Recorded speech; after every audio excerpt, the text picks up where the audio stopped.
TV1 izleyicileri, Türkmen tarihine hoş geldiniz. Bugünkü konumuz Kayseri ilimizin güzel ilçesi Sarız'ı anlatacağız. Konuşmacımız, araştırmacı, yazar, tarihçi Durmuş Ceylan. Sayın hocam hoş geldiniz. Nasılsınız? Hoş bulduk Sayın Akpınar.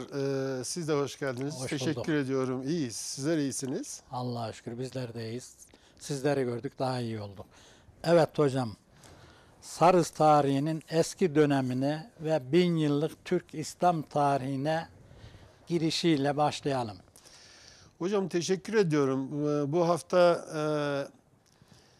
dan itibaren önümüzdeki haftalarda seri olarak devam edeceğimiz Kayseri'nin Kızılırmak'tan başlayarak yani Kızılırmak güzergahı ön Toroslar, Orta Torosların kuzey kısmındaki Kayseri sınırları içerisinden Develi'nin daha doğusundan başlayarak Kayseri coğrafyasını, uzun yayla coğrafyasını, bununla birlikte ırmak kenarındaki bölgenin tamamındaki 1000 yıllık Türkmen iskanlarını ele alacağız. Buralarda bu iskanları ele alırken tabii ki ilçe düzeyinde, kaza düzeyinde, nahiye düzeyinde, hatta zaman zaman kariye yani köyler düzeyinde ve mezralar düzeyinde iskanlara da yer vereceğiz. Buradan örneklemeler yapacağız.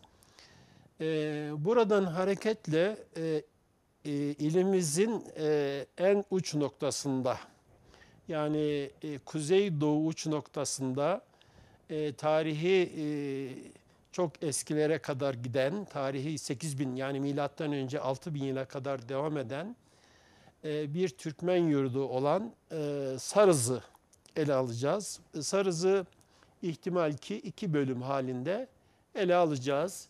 Sayın yönetmenimden haritaları da eğer alabilirsek.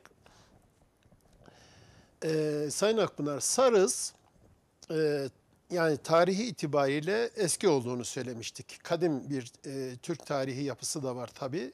Fakat bundan önce Sarız bölgesinde, Sarız coğrafyasında milattan önce 6000'li yıllara giderek milattan önce yine 2000-2200 yıllarında 1750 yılları arasında Hitit egemenliğini, geç Hitit dönemini, hemen arkasından Hattiler diyoruz, Asurluları, Medleri, Persleri, Makedonya Krallığını, Kapadokya Krallığını, Roma ve Bizansların yüreğe hakim olduğu dönemleri biliyoruz.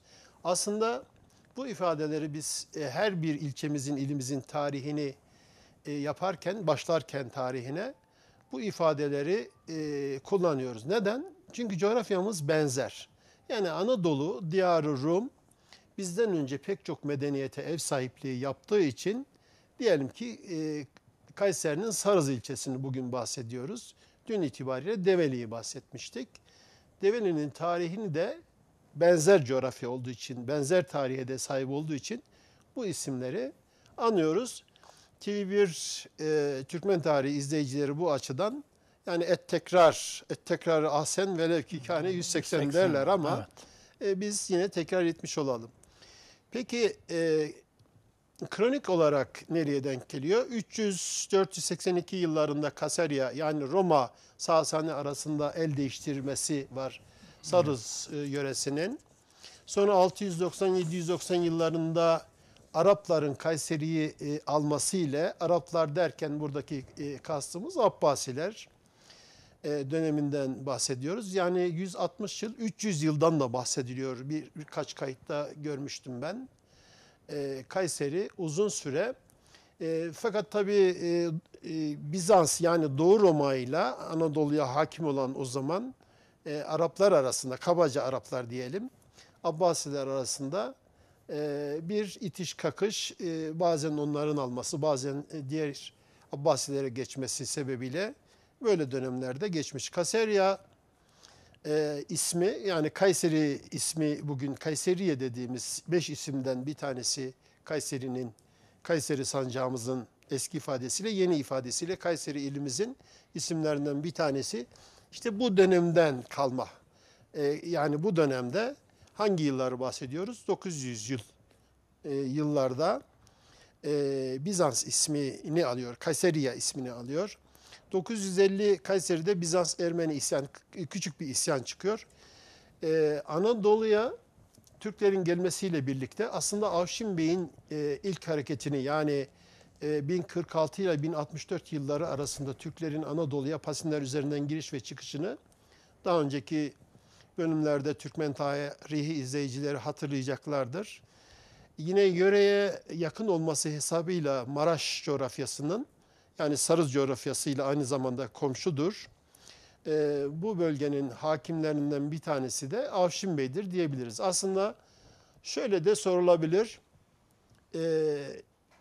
Sarız'ın ilk Türk hakimiyeti, yani ilk hangi Türk beyi aldı diye bir soru geldiği zaman buna rahatlıkla Avşin Bey'i diyebiliriz. ve arkasından Selçuklu komutanlarını, yani Selçuklu ailesine, hanedanına bağlı olan bölgeye hemen Danışmentli'den sonra gelip futuhat için bulunan aileleri sayabilir. Fakat bundan önce Danışment Ahmet Gazi'nin 1080 yılında Kayseri ve Kayseri'nin doğusunu aldığını biliyoruz. Kayseri'nin batısına geçmemiştir. Evladı ve torununu Muhammed Melik Gazi'nin bölgeye geldiğini, Kayseri elde ettiğini, uzun yıllar burada kaldığını Ulu Cami'den ve diğer eserlerden dolayı çok iyi biliyoruz. Fakat Kayseri'nin doğusunu, yani Sarız bölgesini, yani bu söylediğimiz coğrafyayı Türkmen tarihi izleyicileri bir aklında tutmaları lazım ki bundan sonra seri halinde vereceğimiz bütün bu iskan yapıları, Kızılırmak yapısı, Uzunyayla hemen sağındaki Sarız coğrafyası, Tomarza, Bünyan-ı Hamit, Aziziye, Akkışla, Sarıoğlan, kenarı ırmak dediğimiz buradan Karakaya'dan başlayarak Felahiye diyeceğiz ama Felahiye'ye çok girmeyeceğiz. Yani ırmak bölgesinde buralardaki iskan yapısını ele alacağımızı başta söylemiştik. İşte Danışmet Ahmet Gazi 1080, 1081, 82 yıllarında Sivas üzerinden, bugünkü Sivas Kayseri Karayolu üzerinden hareketle Şarkışla Gedik coğrafyasından Çubuk coğrafyasına, buradan da Kayseri coğrafyasının doğu yakasından Develi'ye, Develi'den daha sonra daha doğuya dönerek Develi üzerinden Sarız ve Maraş coğrafyasına futuhatlarda bulunmuşlardır. Buraları elde ederek, buraların nüfus yapısını zaman içerisinde değiştirerek bölgeye hakim olduklarını arşiv kayıtlarından ve kayıtlardan biliyoruz. Daha sonra tabii bu yıllardan sonra, yani 1169 aslında 1169 1170 diye tarif edelim ama hemen arkasından Selçuklu döneminin coğrafyada hakim olduğunu biliyoruz. Yine Sarız coğrafyasına da Selçuklu meliklerinin seferler yaptığını, bölgedeki Karatay, yani hanlar var orada, Sultan Hanı, Karatay Hanı ve diğer Selçuklu yapılarını ve Selçuklu iskanlarını düşündüğümüzde, Selçuklu kariyelerini düşündüğümüzde coğrafya itibariyle bahsettiğimiz coğrafyada Anadolu Büyük Selçuklu İmparatorluğu'na, geniş ifadesiyle söyleyelim, yani Selçuklular Anadolu Selçuklularına geçtiğini biliyoruz. Daha sonraki dönemlerde yine 1140'da Selçuklular döneminde Maraş coğrafyasında bir Babayiller isyanı oldu. Bu bölgeye sıkıntı verdi. Daha sonraki hemen dönemlerde, daha sonraki 1243 yılında Moğolların bölgeye geldiğini, tabi buradan Kayseri'nin büyük çapta yakılıp yıkıldığını, Sarız coğrafyasının da buradaki Türkmen iskanlarının o bölgeye kayması hesabıyla o coğrafya birebir zarar görmese bile bu söylediğimiz Kısmen zarar görmüşler. tabii ki yani bu söylediğimiz Kayseri-Sivas hattından geldiği yeri yıkan büyük bir sel olarak düşünebiliriz Moğolları ve önüne geçen tüm geçtiği yerlerde tarumar eden bir yapısı vardı Moğol yapısının. Önce söylüyorlardı tabii, hatta buna bile gerek kalmadan yakıp yıkıyorlardı. Yani Sivas Kalesi'ni Bundan dolayı bir ikaz etmişler. Daha sonra yakıp yıkmışlar. Hülasa yine Kayseri iç kale ve dış kaleyi uzun süre, yani günlerce ahilerin müdafaa ettiğini, savunduğunu, sonradan bir ihanet neticesi yıkıldığını, sonra tamamen Türkmenlerin, ahiler başta olmak üzere Türklerin kesildiğini, kalenin yerle bir edildiğini biliyoruz. Yani bu Yani çok Kayseri Kalesi içerisindeki bir Ermeninin ya onlara, Moğollara yardım etmesi bu işi hızlandırıyor diyebilir miyiz? Evet, öyle olmuştu. Sonraki dönemlerde Moğollar kaldı bir 100, 110 yıl, 120, 130 yıl kadar etkisinde biliyoruz. Eratna Devleti işte bu yapının, yani İlhanlılara bağlı olan bu yapının devamı niteliğindedir. İlhanlıların Anadolu valileriyle, valileri vasıtasıyla Çobanoğulları tarafından özellikle biliyoruz. Daha sonra yine Tacı Kızıl ailesi tarafından bölgede mülklerinin ve yazlıklarının da yani bugünkü Sarız'a sınır olan coğrafyalardan bahsediyoruz. Yine bu Bünyan bölgesi asıl merkez, ama Bünyan'dan Zamantı ve onun üzerinden daha doğuya, yani Sarız bölgesine gittiklerini kısmen de olsa, az da olsa biliyoruz. Daha sonraki İlhanlılara bağlı yapıdan sonra coğrafyada Ertana veya Eratna diye, Alaaddin Eratna'nın ondan önceki hazırlık çalışması var. Devlet kurduğunu, Sivas merkezi, sonra bu devletin başkentini Kayseri'ye taşıdığını, buradan hükmettiğini, daha sonraki dönemde Seyyid Burhanettin'in dönemini 1380 hatta 1400 yılların başına kadar, neredeyse o yüzyılın, yani 14. yüzyılın sonuna kadar var olduğunu biliyoruz.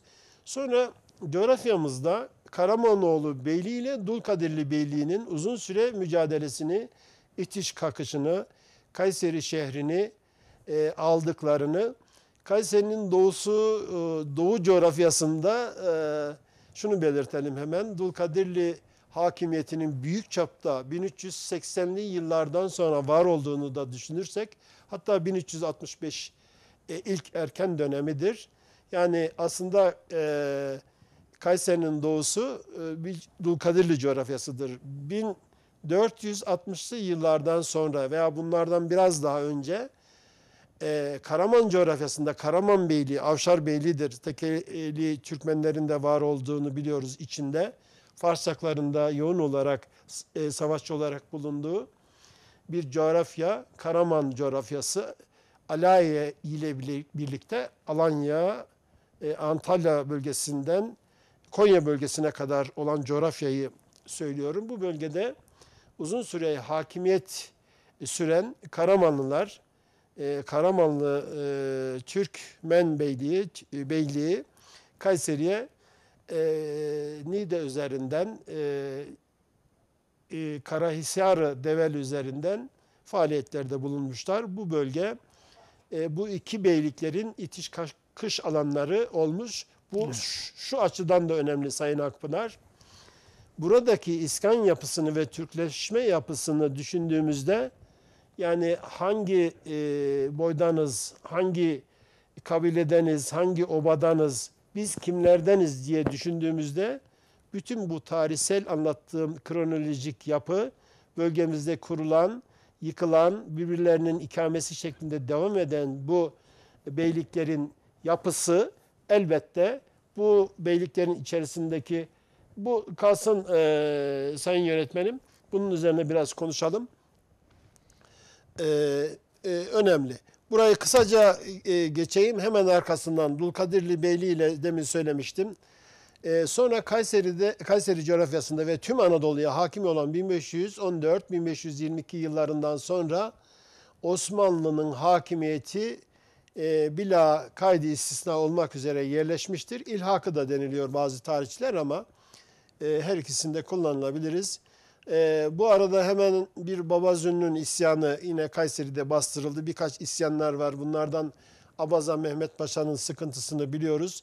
Kürt Mehmet Abazada diye geçen, özellikle Yeni Yıl Sancak Beyliği Voyvodalığı da yapan, çok hizmetlerinde var olduğunu, isyanlarında var olduğunu bildiğimiz yapılar. Bu Başbakanlık Osmanlı arşivlerine göre İdari köy yerinin taksimatı. idari taksimatına geçmeden önce şuraya birkaç cümle müsaade ederseniz Sayın Akpınar. Evet. Sarız bölgesi aslında yapısı itibariyle Sarız'ın konumu itibariyle bir derbent bölgesi olduğunu, bir yaylaklar diyarı olduğunu, yüzün üzerinde yaylalarının var olmasını düşündüğümüzde Binboğa dağlarını, Torosların kuzeyindeki yapıyı, dağ eteklerinde düz verimli ovaları düşündüğümüzde Sarız çayının bölgeden ve diğer çaylarla birlikte akıp zamantıya karışıp bölgeyi bereketlendirdiğini düşündüğümüzde dağların etrafı korunaklı, vadilerin içerisindeki bereketli toprakları, yani Türkmenlerin aradığı akan suları, çağlayanları, dereleri, yeşil örtüsü ve bitki yapısında düşündüğümüzde Sarız'ın önemi bir kat daha anlaşılır. Diğer yandan Sarız'ın önemi coğrafya itibariyle demiştik ama jeostratejik yapısı da çok önemli Sayın Akpınar. Neden böyle söylüyoruz? Bir geçit noktasıdır. İpek yolunun bağlantı noktasıdır. Uzun yıllar Doğu Batı hattında Kayseri'yi Doğu vilayetlerinde Halep eyaletine bağlayan geçit noktalarından, ana noktalardan bir tanesidir bu yönüyle. Fakat ticari noktalardan dünyanın ilk açık pazar yerine bağlantısını Pazarören'deki evet. Yabanlı pazarı olarak biliniyor. Teşekkür ediyorum Sayın Akpınar. Yabanlı pazarını düşündüğümüzde Mehmet Sayın Sümer'in böyle bir çalışması var. Yabanlı pazarı Kayseri değerleri, turizm yapısı ve tarihsel yapısı itibariyle dünyanın ilk açık pazar yeri olması itibariyle hala araştırmaya muhtaç olduğunu antiparantez söylemiş olalım.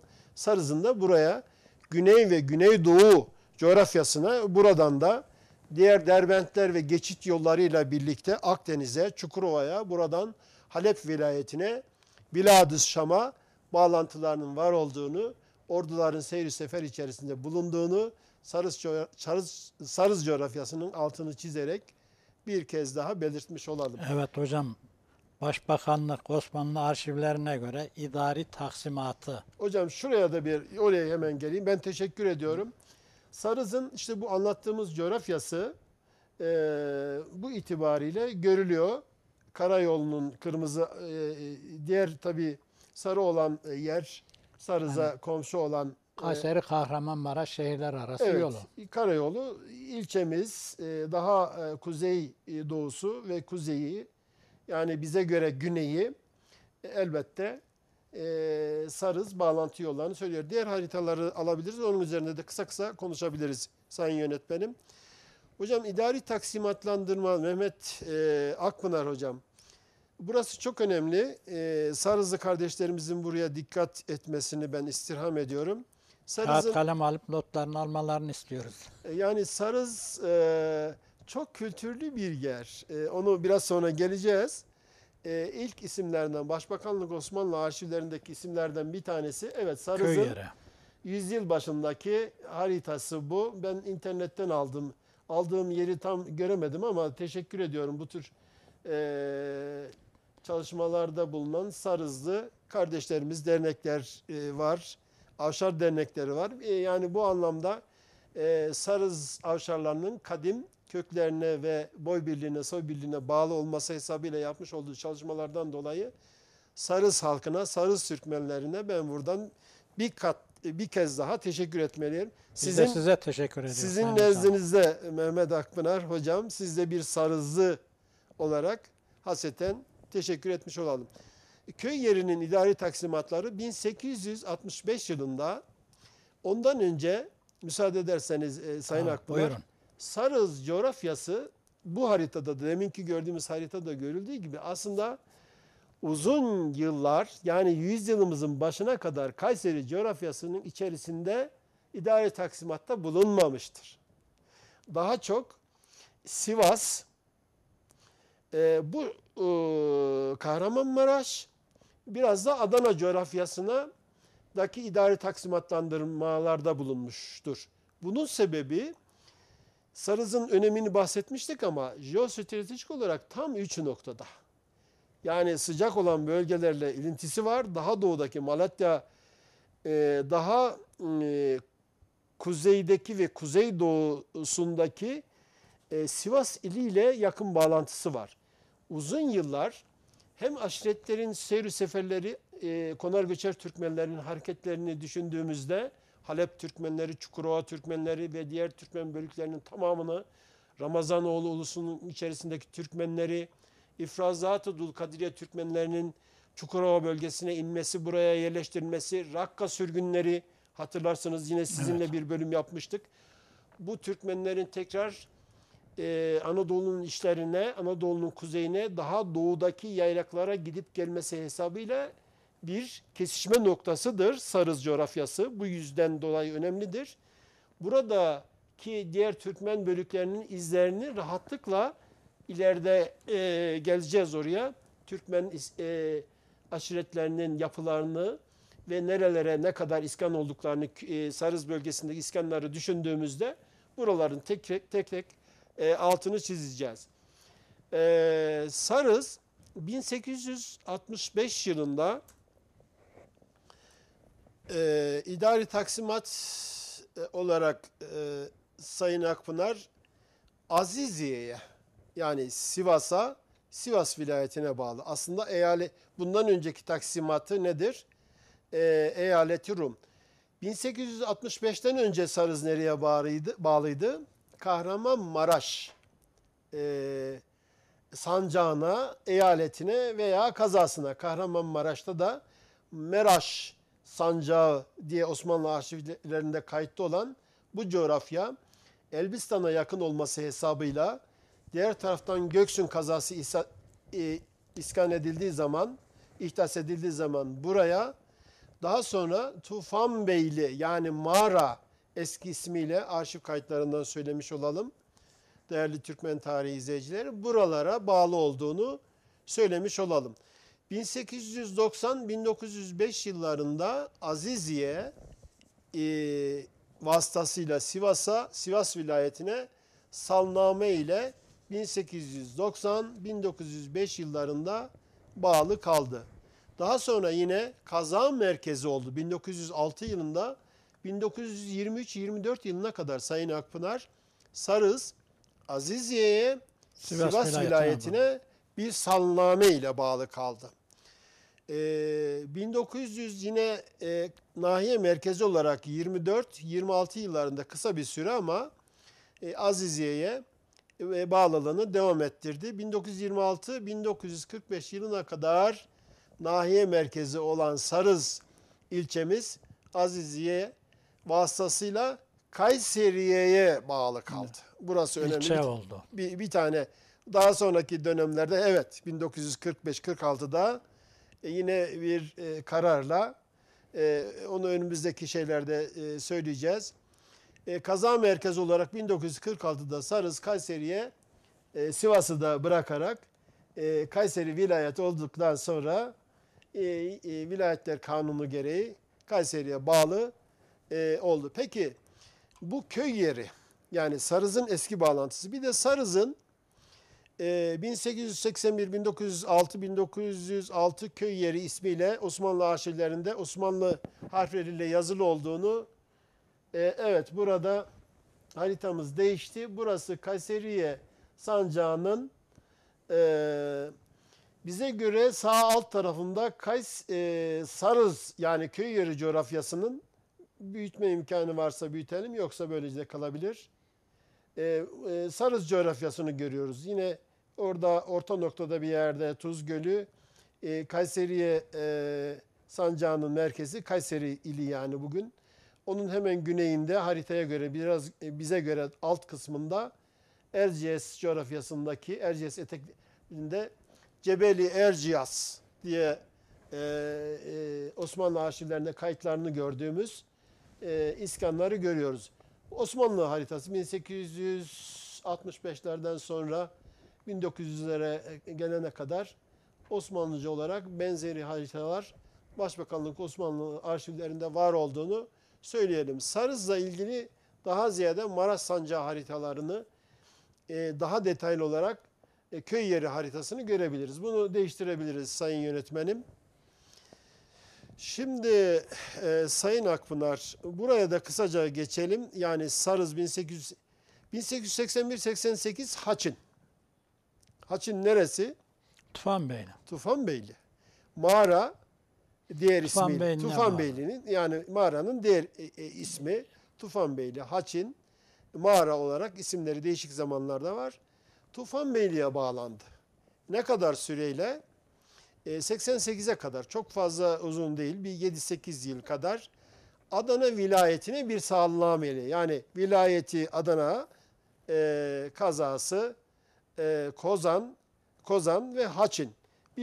Burası köy yeri, aslında köy statüsünde bu dönemlerde. Bunu da söylemiş olalım. Sarız ilçemiz bugün itibariyle 10 binin altında olarak 1934'lerde 14 binle 16 bin 40'lara gelene kadar büyük bir nüfusu barındıran, biraz da öksüz ve yetim kalan, bu yönüyle sık sık göç veren birkaç cümle bahsedelim isterseniz. Kadim Türk tarihinde el sanatları ve kültürleri itibariyle bulunmuş olduğu iskanlarındaki çok kültürlülük yapısı ile Türkmenlerin kültürünün taşıyıcısı, Türk kültürünün kilimleriyle, desenleriyle, halılarıyla, heybeleriyle, yani envai çeşit dokumalarıyla Sarız coğrafyasının rengini, renkliliğini, hem bu kültür yapısıyla İskanların yapısını düşündüğümüzde 3-4 tane, 5 tane farklı coğrafyadan iskan, onu geleceğiz Sayın Akpınar. Böyle bir zengin bir yöre olduğunu belirtelim. Fakat gelelim ki kıyıda köşede kalmış olması itibariyle, tırnak içinde söyleyelim, biraz da acaba Maraş'a mı gitsek, Kayseri'ye mi gelsek, bu ikilem içerisindeki bir dönem demin söylemiştik, söylemeye de devam ediyoruz. İdari taksimatlandırma yapısı ile iki farklı yapıda olduğunu söylemiştik. Bu ikilemlerden dolayı bu sıkıntıları Sarız coğrafyasındaki Türkmenler çekmişlerdir, onu söyleyelim. Peki 1890-1905 yıllarında tekrar lüzum yok. Aziziye yani Sarız köy yeri, bu bahsettiğimiz Sarız taksimatlandırması benzerliğini de söyleyelim. Yine Sivas vilayetine 1906-23 yılında sanname ile Sivas vilayetine, tabii ki 1926 yılına kadar, daha sonra Aziziye yani Pınarbaşı'na, Kayseri sanname ile Sivas'a, bundan itibaren, bu tarihten itibaren de ilçe olmak kaydıyla vilayet tamimlerinden anladığımız kadarıyla Kayseri'ye kaza olarak, yani ilçe olarak bağlandı. 1946 4869 nolu Türkiye Büyük Millet Meclisi'nin almış olduğu karar ile. Şimdi Sayın Akpınar, burayı değiştirebiliriz Sayın Yönetmenim. Diğerleri haritalarımız gelirse onlar üzerinden. Evet, vaktimiz de hızlı ilerliyor hocam. Üçüncü sorumuzda Danişmentliliğinden Osmanlı'ya kadar Sarız tarihi. Hocam çok teşekkür ediyorum. Bu konu da çok uzun bir konu. Evet, bu kalabilir. Bu Anadolu'daki binli yıllarda Türkmen iskanlarının bir haritasıdır. Yani baştaki yüzyılı şey yapmamış ama 16. yüzyıldaki Halaçoğlu'nun çalışmasıdır bu. Binli yıllardan itibaren Anadolu'nun daha kuzeyinde Çepniler, Bozulus, Kastamonu yörüklerini, daha yukarıda Kızılırmak yayının daha kuzeyinde Etrakı, Büzürük, Uluyörük, bu uzun konu, buraya girmeyelim. Buraların var olduğunu, Sarız coğrafyasında Zamantı Nehri'ni hemen altta Türkmen kelimesinin daha altındaki Dulkadirli yazısını okuyabilirse değerli seyircilerimiz, o bölge Sarız coğrafyasıdır. Demek ki Sarız coğrafyasını bir cümleyle Dulkadirli Türkmenlerinden meskun olduğunu 18. 19. yüzyılda rahatlıkla Dulkadirli Devleti'nin yıkılmasını da düşünerek söyleyebiliriz. Daha başka uluslarda elbette var. Ona geleceğiz. Bunu alabiliriz sayın yönetmenim. Gelelim sorunuza.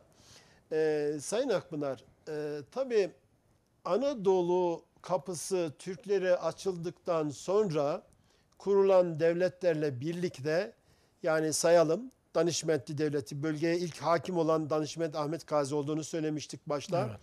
Daha sonraki dönemlerde bir Moğol yapısını, geçici bir Moğol yapısını, İlhanlılara bağlı yapıyı, Eratna Devleti'nin bölgede kurulmasını 1335 yılından, aynı yıllarda 1337'de kurulan Dulkadirli Zeynüddin Karacabey'in Elbistan Maraş merkezi bir beyliği kurmasıyla birlikte bu beyliğin çok hızlı büyümesi Memlük Devleti'ne bağlı kuruldu. Fakat bölgede hakim olan kudretli, uzun ömürlü, 200 yıl kadar kalan, etkilerini uzun süre gördüğümüz bir Dulkadirli Beyliği'nin içerisinde ve coğrafyasında kalan Sarız beldemizden ve yöresinden bahsediyoruz. Geçitler itibariyle önemliydi. Hemen Dulkadirliler Zamantı Sarız çayı var ama daha batısında ve doğusunda ki coğrafyada Zamantı'nın uzun yayladan itibaren başlayarak uzun yayladan çıktığını biliyoruz. Bugün kurusa bile üzüntü verici tabii. Bütün geçmiş olduğu coğrafyaları sulayarak mümbit bir yapıyı arz etmesi hesabıyla Zamantı bölgesinde, Zamantı Kalesi'nde Dulkadirli beyleri iskan oldular. Burası bahsettiğimiz Zamantı nahiyesi Dulkadirlerin merkezlerinden bir tanesidir. Bu yönüyle Sarız coğrafyasına da etkileri olmuştur tabii. Şimdi Dulkadirli dönemi, yani Osmanlı Dulkadirli dönemi, sonra coğrafyada 1514-22'yi, yani Ali Bey'in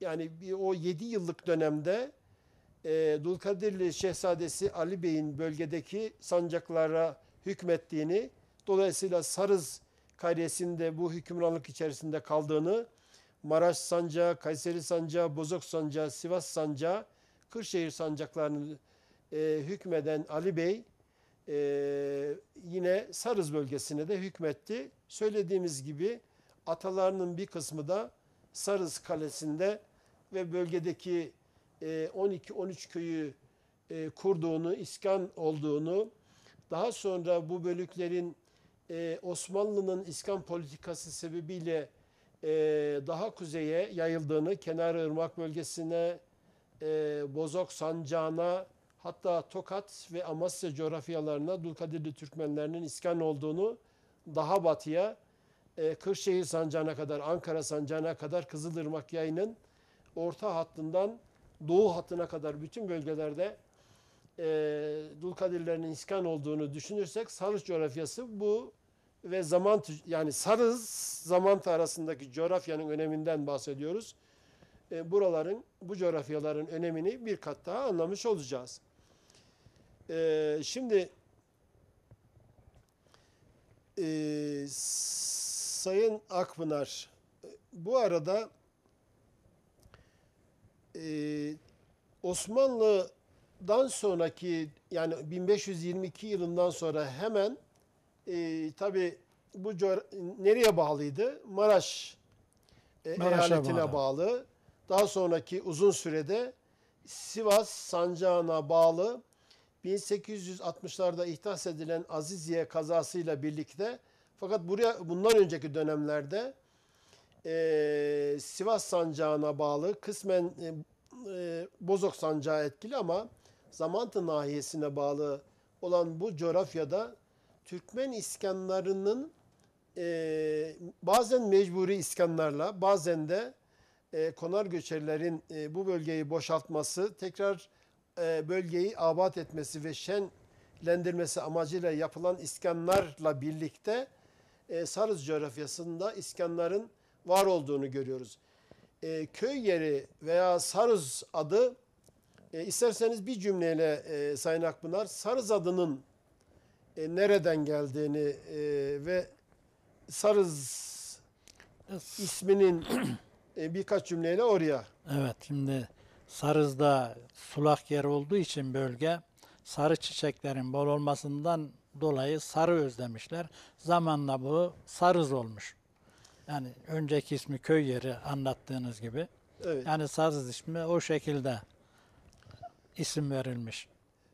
Bununla birlikte Saruz, köy yeri, birkaç hikaye anlatılır Sarız isminin nereden geldiği ile ilgili, ama bunlardan en önemlisi sizin de söylediğiniz gibi coğrafya, yani bugünkü Sarız köy yerinin iskan olduğu e, bölge tamamen böyle bir avuç içerisinde korunaklı.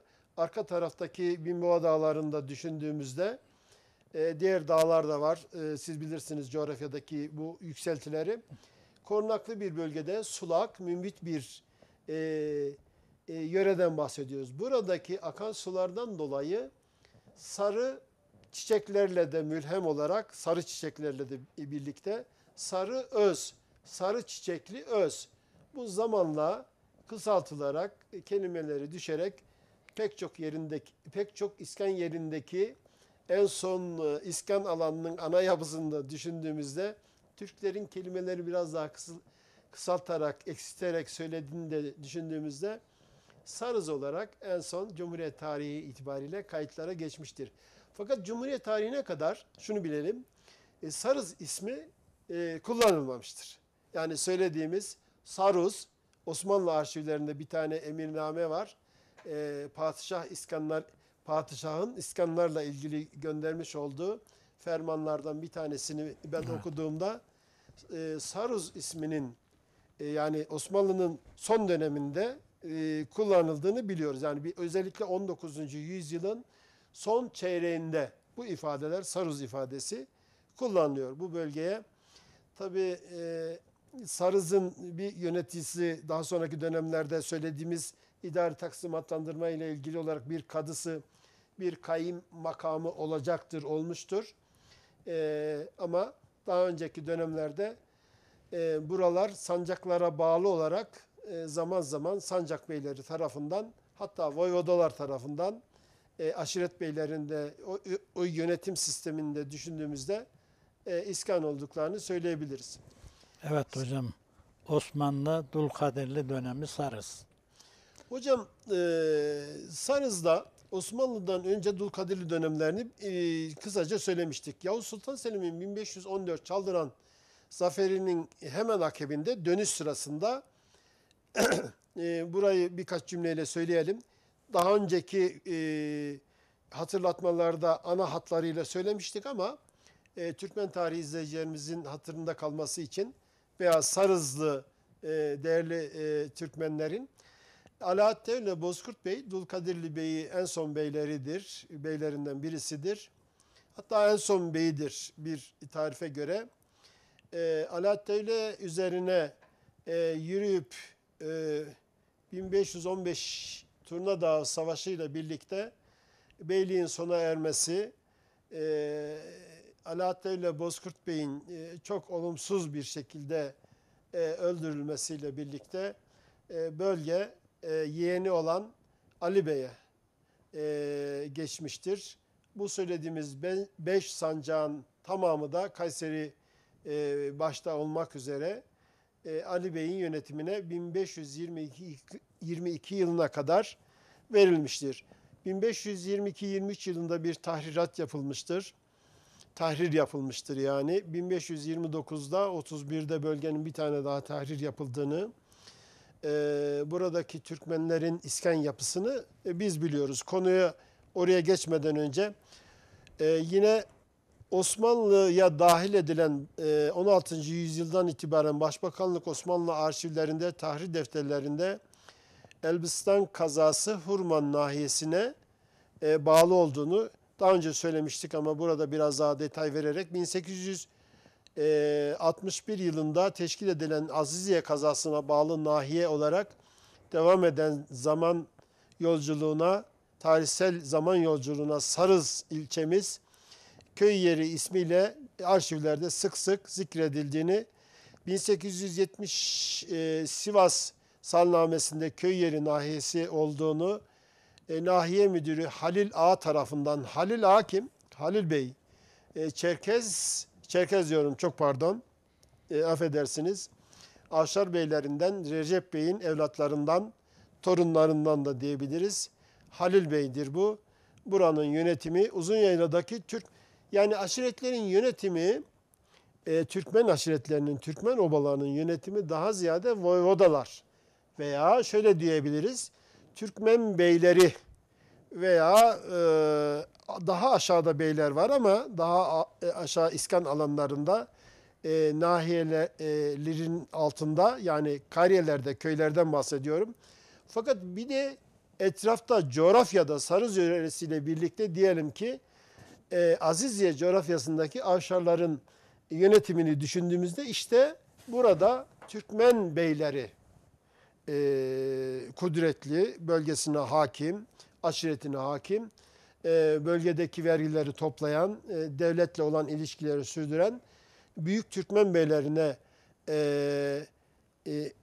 hatırlamalıyız. Türkmen beylerini hatırlamalıyız. İşte bunların diğer ismi de Osmanlı arşivlerinde voyvoda. Bunlardan birisi de yine aynı tarihte bahsettiğimiz Halil Bey'dir. Yani Recep Bey, Recep Paşa da diye ünvan almıştır. 1860'lı yıllarda ileride bahsedeceğiz. Daha önceki programlarda da bahsetmiştik. Ankara Sancakbey Vecihi Paşa ile birlikte Avşarların Kızılırmak coğrafyasının kuzey yapısına, kuzey bölgesine iskan ettirildiğini, bu bölgelerde iskan olan Avşarların büyük sıkıntı çektiğini, tekrar yurtları olan Uzunyayla'ya gelmek istediğini fakat gelemediklerini, mütessil kefil sistemiyle bu bölgelerde kalması isteniyor fermanlarla, sancak beylerinin emirleriyle. İşte 1863'te biraz bahsedeceğiz ama bir cümleyle ana hat olarak vermiş olalım. Fırkayı İslahiye'den gelmeden önce Avşarların, Vecihi Paşa söylemiştim. Peki Avşarlar nasıl bir sıkıntı çekiyorlar? Bozok Sancağı'ndaki iskan olan Avşarlar. Buralara iskan edilen Avşarlar kendilerini sürgün edilmiş olarak kabul ediyorlar. Hem Vecihi Paşa'ya hem de kendi beyleri olan Recep Bey'e, o zaman beydir. Sonra İskan Bey'i, İskan heyeti başkan yardımcısı olan Recep Bey, Paşa ünvanıyla daha sonraki dönemlerde anılmıştır. Evlatları da tüm bölgedeki avşarları hükmetmiş ve yönetmiştir. Onun için bölgedeki avşarlar bugün itibariyle şöyle derler: biz Recepli avşarlarıyız. Bu biraz eksik. Bunun doğrusu şöyle: Recep Bey'e bağlı diğer Türkmen avşar aşiretlerinin obalarıdır bunlar. Yani sadece Recepli aşireti değildir. Evet. Recep Bey'in etrafında birleşen diğer avşar beyler, bunların içerisinde pek çok avşar kabileleri var, obaları var. Yani nereden diye söz edelim? Torunoğullarından başlayalım ta ki Delili avşarlarına kadar, diğer Gazili avşarlarına kadar.